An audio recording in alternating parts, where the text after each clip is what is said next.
chegou o momento, meu irmão, minha irmã, de refletirmos na palavra do Senhor. E o tema de hoje é um chamado ao comprometimento.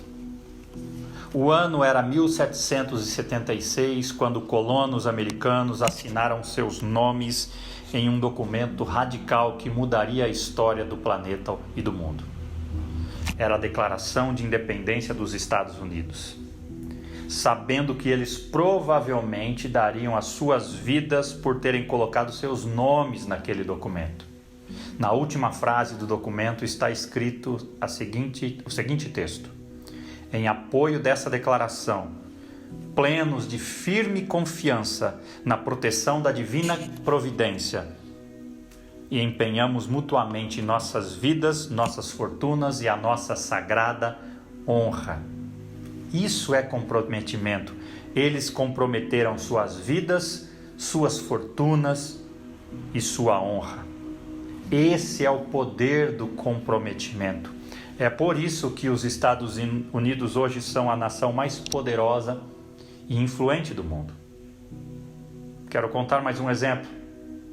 O ano era 1943 e cerca de 100 mil jovens alemães de camisas marrons se amontoou no Estádio Olímpico, o maior estádio da época, e formaram com seus corpos uma placa onde estava escrito: Hitler, nós somos seus. E por conta disso, desse comprometimento, eles conquistaram todo o continente europeu. E em virtude dessa conquista, a Europa se mobilizou e veio a Segunda Guerra Mundial para libertar a Europa do nazismo. Décadas atrás, um grupo de estudantes chineses pegou um livro chamado Os Ditos do Presidente Mao, um livro de capa vermelha, um livrinho vermelho, e eles memorizaram aquele livro, disseram que iriam viver pelo livro, morrer pelo livro e entregar suas vidas ao livro. No que hoje é conhecido como a Revolução Cultural Chinesa, a maior nação do mundo, a China, com cerca de 1 bilhão de pessoas, 1/4 da população. Naquela época estava em total reviravolta e de repente ela foi dominada pelo comunismo por causa do empenho daqueles jovens estudantes. A história, meu irmão, minha irmã, ensina repetidamente que não é preciso muita gente para mudar o mundo. Precisa-se apenas de algumas pessoas comprometidas. São necessários alguns poucos comprometidos com uma causa. E eu acredito que nós precisamos de uma grande mudança na Igreja de Cristo, na nossa cultura, no nosso país.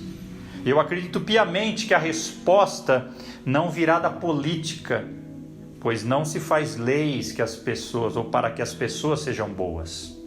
Eu também não acredito que a resposta virá da educação, embora o conhecimento liberte.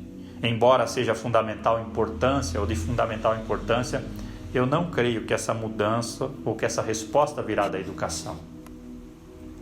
Eu acredito que a resposta de mudança é espiritual. A mudança começa no coração e a sociedade começa a ser transformada uma vida de cada vez.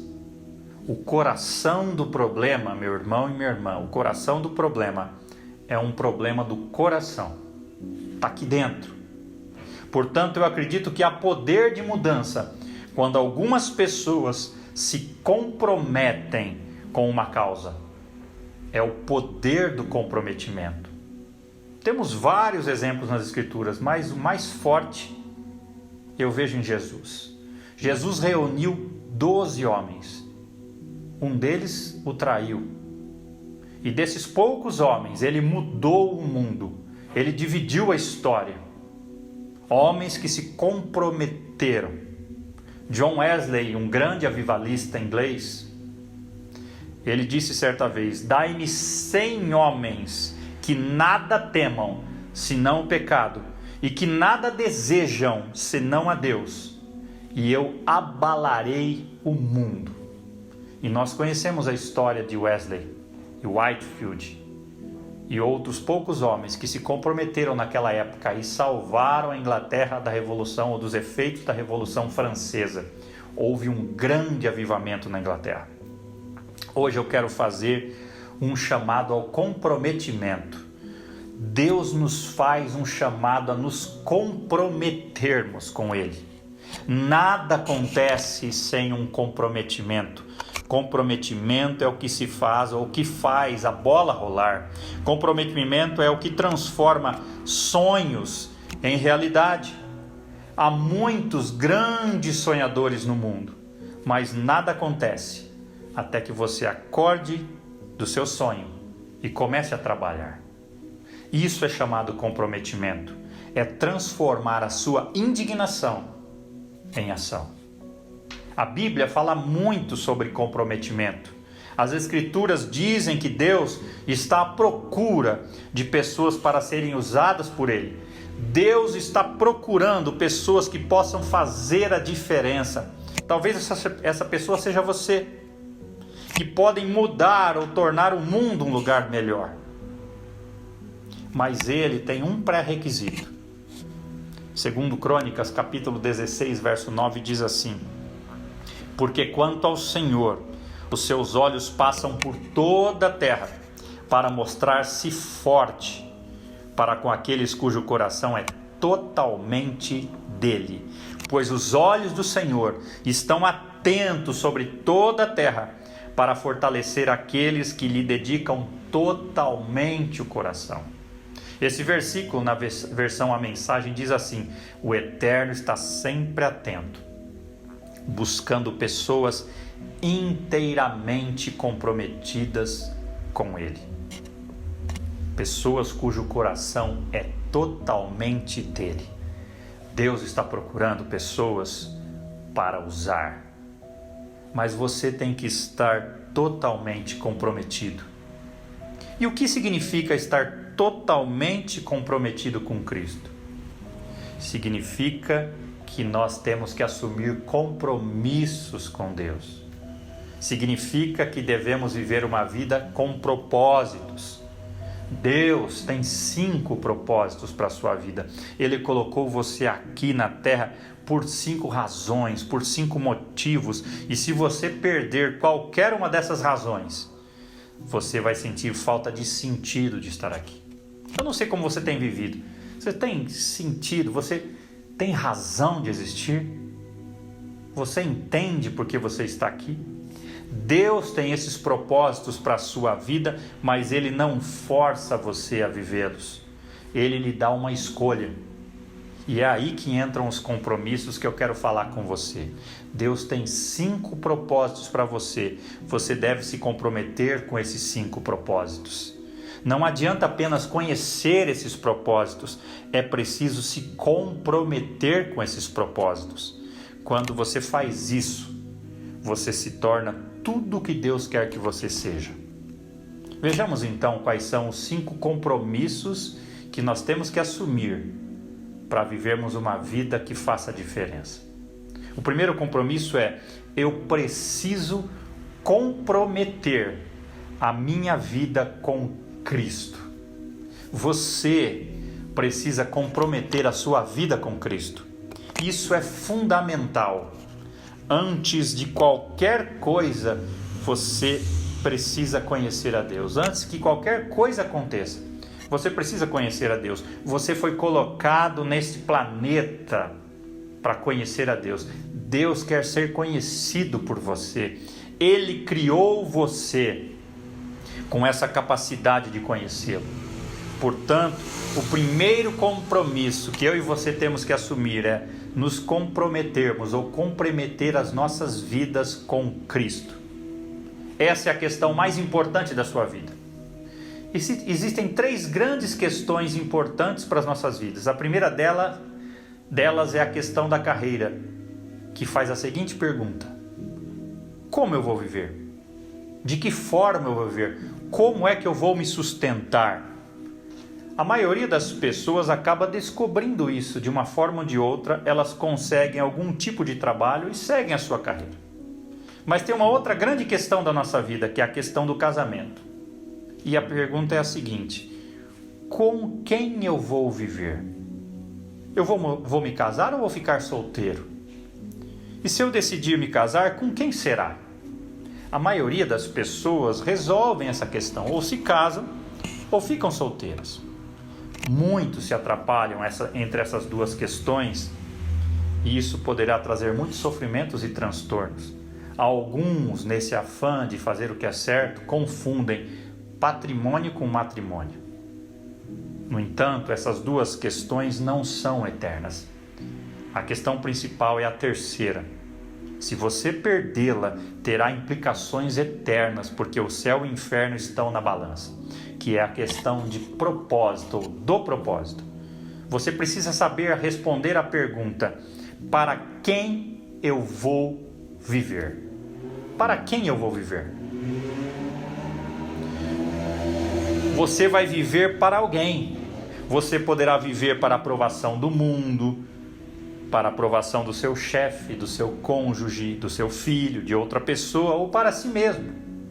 Ou então, você poderá viver para Deus que te criou e te fez por um motivo. Você tem que começar comprometendo sua vida com Cristo. E o que significa comprometer minha vida com Cristo? Romanos 10:9 diz assim: se você confessar com a sua boca que Jesus é o Senhor e crer em seu coração que Deus o ressuscitou dentre os mortos, será salvo. É tão simples que ninguém pode dizer que é difícil de entender. Em outras palavras, Deus está dizendo: aqui está o que você deve fazer se quiser ser salvo. Entregar sua vida a mim. Primeiro, você acredita que Deus ressuscitou a Cristo dentre os mortos. É disto que trata a Páscoa. E depois você confessa com a sua boca que Jesus é o Senhor. A palavra Senhor nas Escrituras é uma palavra que significa quem está no comando, o chefe, o gerente, o diretor, o dono. Deus quer ser o diretor da sua vida, Ele quer ser o gerente da sua vida, Ele quer ser o seu Senhor, o seu dono. Ele tem um plano para você, Ele tem um plano para a sua vida. Todo compromisso que você faz em sua vida tem um custo, tem um preço, tem um benefício e um custo. Você tem que olhar para esse compromisso que você está prestes a assumir e fazer a seguinte pergunta: o benefício vale o custo? Toda vez que você faz um compromisso, você está amadurecendo, você está crescendo pessoalmente, alcançando maturidade na sua vida. E a pergunta primeira é: qual o custo de seguir ou comprometer a minha vida com Cristo? O custo é: você deve desistir do controle da sua vida e colocar tudo nas mãos de Jesus. Você deve dizer para Deus: não vou mais viver para os meus planos, mas vou dizer: Deus, eu quero cumprir o plano para o qual você me colocou aqui na terra. Eu quero ser a pessoa que você quer que eu seja. Eu quero fazer as coisas que você quer que eu faça. Abdicar dos sonhos pessoais, se esses não combinarem com a vontade de Deus, é deixar Deus no comando. Esse é o custo. Mas qual é o benefício? Poxa, o benefício vale o custo, meu irmão, minha irmã. Você terá todos os seus pecados perdoados. Primeiro benefício. Segundo, você receberá poder para viver. Terceiro benefício, você terá um propósito para a vida, um propósito para viver. E um quarto benefício, você terá o céu te esperando quando chegar o momento da sua morte. Você não acha um ótimo negócio? Entregue sua vida para Jesus, comprometa sua vida com Cristo e receba esses benefícios. Você tem que resolver essa primeira questão, e eu creio que muitos dos que estão agora me vendo e ouvindo já fizeram ou assumiram esse primeiro compromisso. Vocês comprometeram as suas vidas com Cristo. Se algum de vocês que agora estão me acompanhando não fez isso, hoje é o dia, é o tempo aceitável, o dia aceitável. Abra sua vida agora, onde você estiver, e entregue-se ou entregue a sua vida aos cuidados de Deus. Diga para Ele agora, para Jesus: Jesus, eu abro o meu coração para Ti. Eu quero me comprometer contigo pelo resto da minha vida. Faça isso agora. Não perca mais tempo. No entanto, esse é apenas o primeiro compromisso. Uma vez que você compromete a sua vida com Cristo, há muito mais reservado para você. Existem outros 4 compromissos que Ele quer que você assuma, que estão relacionados aos outros 4 propósitos da vida. Ele não quer que você apenas o conheça, Ele tem outros 4 propósitos para a sua vida. E o segundo compromisso que você precisa assumir diante de Deus é que preciso comprometer-me com minha família da fé. Você precisa comprometer-se com a sua família da fé.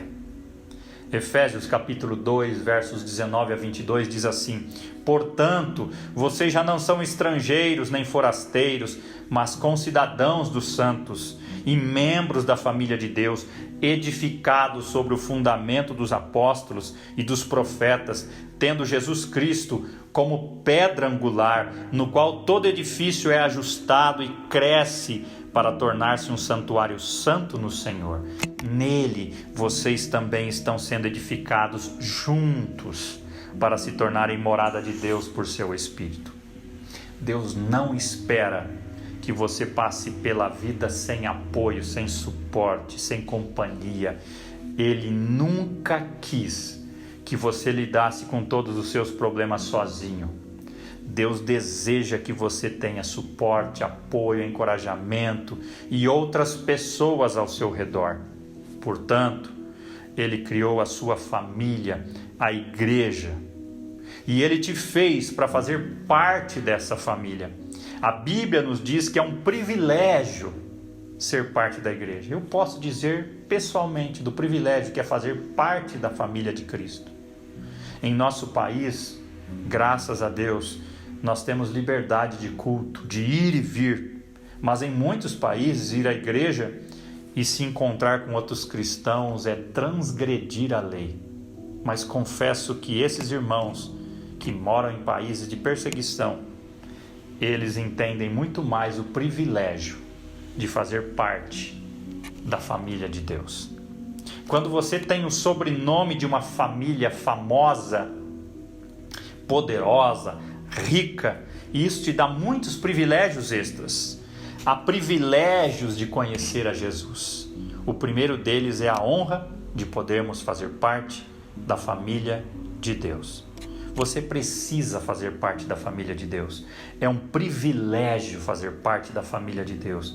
Assim como uma criança sem família é órfã, um cristão sem igreja é um órfão espiritual. A vida cristã envolve muito mais do que apenas crer. Envolve o pertencer. Você deve dizer: eu creio em Jesus. Isso é bom. Você está no meio do caminho. Você também precisa pertencer à sua família. A Bíblia diz que não devemos estar apenas comprometidos com Cristo, mas também estarmos comprometidos um com o outro, com a nossa família da fé. Romanos 12:10 diz: dediquem-se uns aos outros com amor fraternal, prefiram dar honra aos outros mais do que a si próprios. Deus nunca quis que você passasse pela vida sozinho. Você deve entregar a sua vida a Jesus e comprometer a sua vida a Ele. E como próximo passo em seu crescimento espiritual e maturidade, você deve se comprometer com o rebanho, com a família de Cristo, a igreja. Eu quero desafiar você a deixar de ser apenas espectador e para ser também um participante, a sair da arquibancada e entrar em campo, a deixar de ser apenas consumidor para ser um colaborador. Deixe de ser apenas um visitante, meu irmão. para realmente ser um membro. Eu gostaria muito de receber você como um membro da nossa igreja, se você ainda não faz parte de alguma igreja. Há quem diga que a igreja que caminha bem, como eu disse tempos atrás, e que é relevante, é aquela igreja que tem 3 tipos de pessoas: os trabalhadores, os mantenedores e os intercessores. Os trabalhadores são aqueles que colocam a mão na massa. Os mantenedores são aqueles que colocam a mão no bolso e sustentam o ministério. E os intercessores são aqueles que colocam o joelho no chão, que clamam ao Senhor da seara que envie mais trabalhadores, mais pessoas comprometidas. Quem dera tivéssemos muitos desses, homens e mulheres comprometidos. Portanto, relembro com você os 2 compromissos. Entregue sua vida a Cristo e então comprometa-se com a família de Deus, a igreja. Mas existe então um próximo compromisso, o nosso terceiro compromisso. Eu preciso comprometer-me a viver como Cristo. Quando você se torna um cristão, Deus diz: eu quero que você me represente na maneira ou forma como você age. Seja um modelo da minha vida, um modelo de Jesus. O termo cristão, quando surgiu, ele costumava ser um termo depreciativo, pejorativo. Quando as pessoas usavam aquele termo pela primeira vez, chamando as pessoas de cristãos, era como se fosse um insulto. Você é um desses cristãos. A palavra cristão significa literalmente pequeno Cristo. Aquelas pessoas diziam: essa pessoa é como aquele homem chamado Jesus. Ela é um pequeno Cristo, ela é um cristão. E a pergunta que eu faço para você é a seguinte: alguém já te acusou de ser cristão? Por que não? Conheço a história de uma pessoa que é cristã por muito tempo, e depois de muito tempo ela veio compartilhar com um pastor que, depois de 20 anos de vida cristã, as amigas dela descobriram que ela é cristã. Eu fiquei pensando nisto. Conforme você cresce, Deus quer que você aprenda a agir da maneira como Jesus agiu. Deus quer que você se torne mais parecido com Jesus. Pense do jeito que Jesus pensou, sinta o caminho da vida da maneira como ele sentiu. Deus quer que você aprenda a tomar as decisões como Jesus tomou. Deus quer que você trate as pessoas como Jesus as tratava. A minha crença, o meu comportamento, as minhas atitudes, as minhas ações têm que estar sob o senhorio de Cristo. Devemos dizer: eu quero agir como Jesus. O que Jesus faria nessa situação? Eu quero aqui recomendar a leitura de um livro muito conhecido de Charles Sheldon, chamado Em Seus Passos. O que faria Jesus? Esse é o objetivo da maturidade espiritual. Deus quer que você cresça e seja como Jesus. Seja como Cristo em todas as áreas da sua vida. E como isso acontece? Existe alguma pílula, algum comprimido de Jesus que você toma e no dia seguinte, de repente, você se torna um santo, um super santo? É lógico que não. Não há livro, não há conferência ou qualquer outra coisa que você possa fazer que o torne um cristão super maduro instantaneamente. Não há experiência individual que mexa profundamente com você e o faça amadurecer instantaneamente. É um processo muitas vezes difícil, um processo longo, vai levar o resto da sua vida, mas o segredo de se tornar como Cristo é ler as Escrituras e colocar em prática. Na Bíblia você será orientado a ter a mente de Jesus, as ações de Jesus, as atitudes de Jesus. Quanto mais você colocar a Bíblia em seu coração e na sua mente, mais semelhante a Jesus você será. E isso não acontece por acaso. Não é apenas comprar uma Bíblia e colocá-la em sua mesa. não é colocá-la debaixo do seu travesseiro à noite e esperar que durante o sono tudo que está escrito na Bíblia entre na sua mente. Então, o que você tem que fazer para que esse livro esteja na sua mente? Você tem que se comprometer a meditar e a estudar as Escrituras. Você lê a palavra de Deus todos os dias? Esse é o terceiro compromisso. Ser semelhante a Jesus é um compromisso com a palavra de Deus. Quando eu me comprometo com a palavra de Deus, eu me torno um modelo da vida de Jesus. Eu tenho que me dedicar na reflexão e no estudo das Escrituras. Hebreus 6, de 1 a 3 diz assim: portanto, deixemos os ensinos elementares a respeito de Cristo e avancemos para a maturidade, sem lançar novamente o fundamento do arrependimento, de atos que conduzem à morte, da fé em Deus, da instrução a respeito de batismo, da imposição de mãos, da ressurreição dos mortos e do juízo eterno. Assim faremos, se Deus o permitir. Você deve se esmerar, se dedicar, ir a fundo no conhecimento da palavra de Deus. Quantos de vocês que me assistem agora acreditam que todas as respostas para a sua vida estão nos programas de televisão?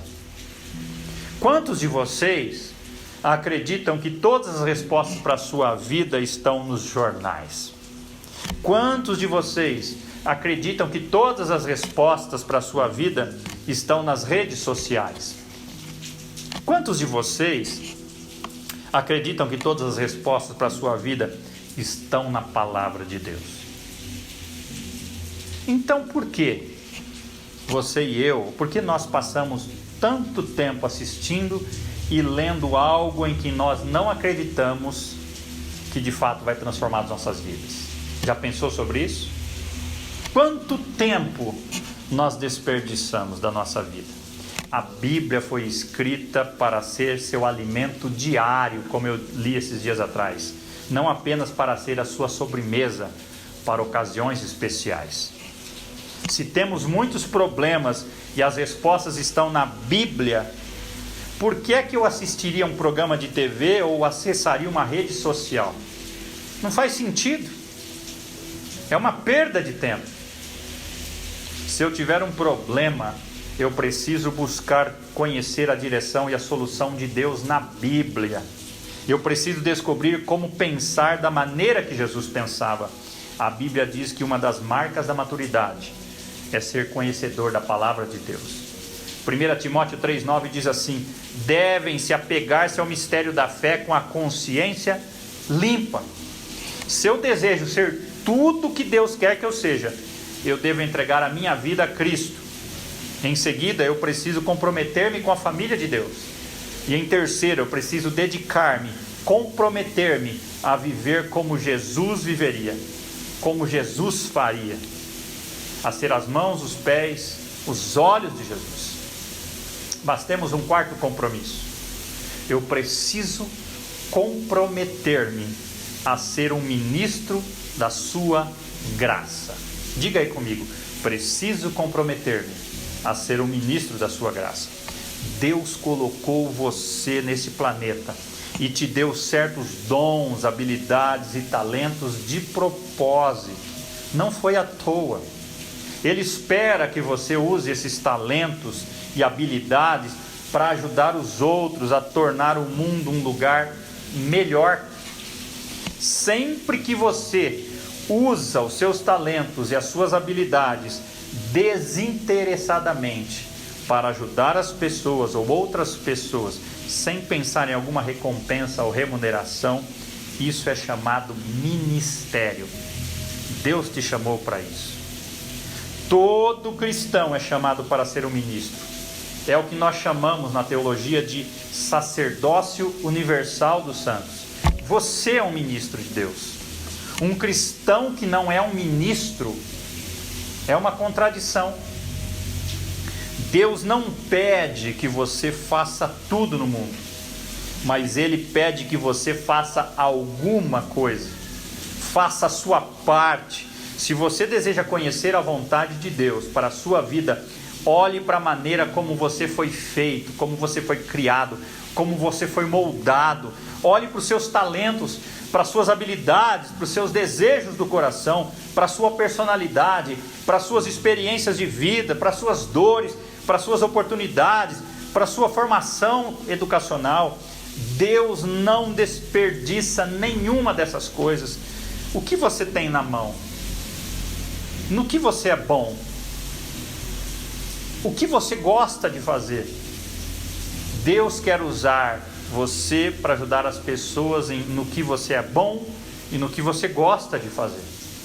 Pense nisso, no que você é bom, o que você pode oferecer com as suas habilidades, com as suas experiências, com as suas oportunidades, com a sua formação, com o seu conhecimento. Pare e pense, por que Deus lhe daria talentos em uma determinada área e depois não os usaria? Seria um desperdício? 1 Pedro 4,10 diz assim: cada um exerça o dom que recebeu para servir os outros, administrando fielmente a graça de Deus em suas múltiplas formas. Se você quer ser como Jesus, deve ter a mesma atitude dele. Mateus 20:28 diz: como filho do homem que não veio para ser servido, mas para servir. Deus espera que você aprenda a servir. Augusto Cury, em um dos seus livros, ele escreveu a seguinte frase: muitos empregados querem ser empresários, muitos empresários querem ser políticos, muitos políticos querem ser reis, muitos reis querem ser deuses, mas para espanto das ciências humanas, o único homem que foi chamado de filho de Deus queria ser servo. E eu fiquei pensando nisto.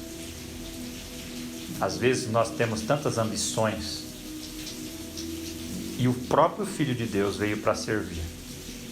Muitos de vocês têm crescido como cristãos por meses, anos, muitos anos, mas ainda não têm servido a Deus em um ministério.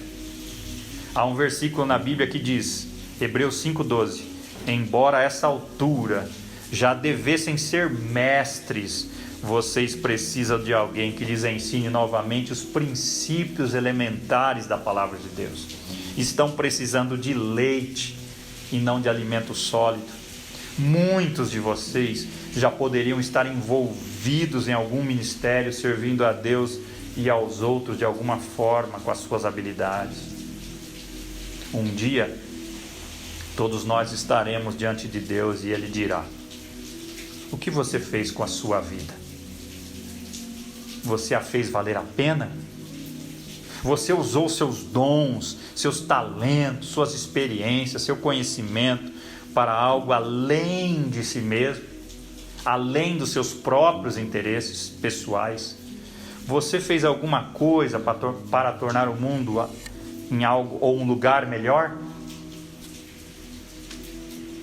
Há um outro compromisso que Deus quer que você faça, e eu também. Se eu desejo ser tudo que Deus quer que eu seja na vida, eu preciso comprometer a minha vida com Jesus. Eu preciso ser um membro da sua família. Eu preciso ser um modelo da sua vida. Eu preciso ser um ministro da sua graça. E para terminar, eu preciso comprometer-me a ser um mensageiro do seu amor. Em última análise, é isso que vai mudar o mundo. Compartilhar as boas novas do Evangelho. Ou seja, que Deus em Cristo estava reconciliando consigo o mundo, não levando em conta os pecados dos homens, e nos confiou a mensagem da reconciliação. Portanto, somos embaixadores de Cristo, como diz em 2 Coríntios 5. Como se Deus estivesse fazendo o seu apelo por nosso intermédio. Por amor a Cristo, lhe suplicamos, reconciliem-se com Deus. Você sabe o que é um embaixador de Cristo? O que é um embaixador? É alguém que representa outra pessoa ou outro país, seja o que for. A Bíblia diz que quando você se torna um cristão, você se torna um embaixador de Jesus. Você provavelmente será a única Bíblia que algumas pessoas irão ler. Para as pessoas que estão ao seu redor, aquelas que eu possivelmente não conheço, você pode ser o único que eles conhecem, com quem conversam. Você pode ser a última pessoa que o seu amigo verá antes da morte. Por isso devemos compartilhar a maravilhosa mensagem que Ele nos deu para contar aos outros. Qual é a melhor notícia que você já ouviu? Qual é a melhor notícia que você já ouviu? Confesso que a melhor notícia que eu ouvi foi a seguinte: que tudo o que eu fiz de errado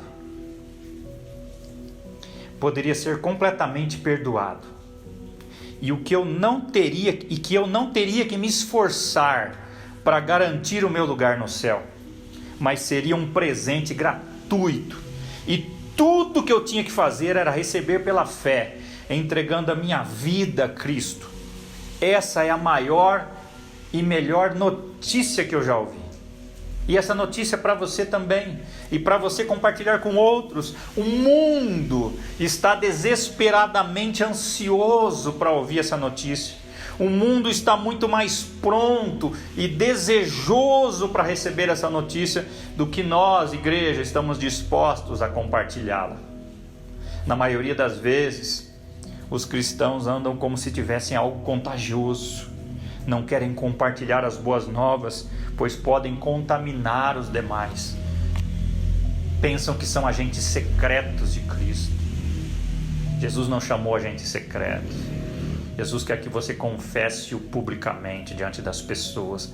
Jesus é a melhor notícia do mundo.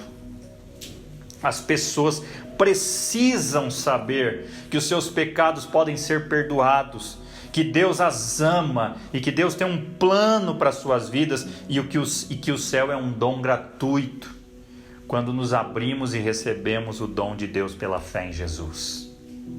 É simples, não é difícil. A mensagem das boas novas é simples. Você não precisa ser um teólogo, ter formação em teologia para compartilhar essa mensagem. Você não precisa ser um diácono, um presbítero ou um pastor. Deus te ama, Ele tem um plano para a sua vida. Jesus é o caminho para o céu. Você pode ser perdoado, e Ele tem uma coisa chamada graça, que irá ajudá-lo através da sua vida. Todo mundo precisa ouvir essa mensagem. A volta de Jesus está próxima. Infelizmente, muitos conjecturam a respeito do dia e hora em que Ele retornará. Perdem tempo com isso. Eu quero chamar sua atenção para um texto que está em Mateus capítulo 24, verso 14, que diz assim: e este evangelho do reino será pregado em todo o mundo como testemunho a todas as nações, e então virá o fim. Esse é o único sinal da vinda de Cristo que todo cristão deve se preocupar. As boas novas do Evangelho serão pregadas a todo mundo, a todos os povos, a todos os grupos de pessoas, não apenas nações, todo dialeto, todo subgrupo, toda tribo, toda subcultura. Alguém vai chegar até eles de alguma forma com o Evangelho antes de Jesus voltar. Então, se você deseja ardentemente que Jesus volte logo, comece a testemunhar. Não fique apenas esperando, aguardando a volta de Cristo. É interessante, em Atos capítulo 1, notar que Jesus, no seu último dia entre os discípulos antes de ser ascendido aos céus, antes da sua ascensão a Deus, ao céu, ele foi interrogado pelos discípulos com a seguinte questão: Senhor, é nesse tempo que vais restaurar o reino de Israel? Perceba qual foi a resposta de Jesus. Ele respondeu assim: não lhes compete saber os tempos ou as datas que o Pai estabeleceu pela sua própria autoridade, mas receberão poder quando o Espírito Santo descer sobre vocês, e serão minhas testemunhas em Jerusalém, em toda a Judéia e Samaria e até os confins da terra.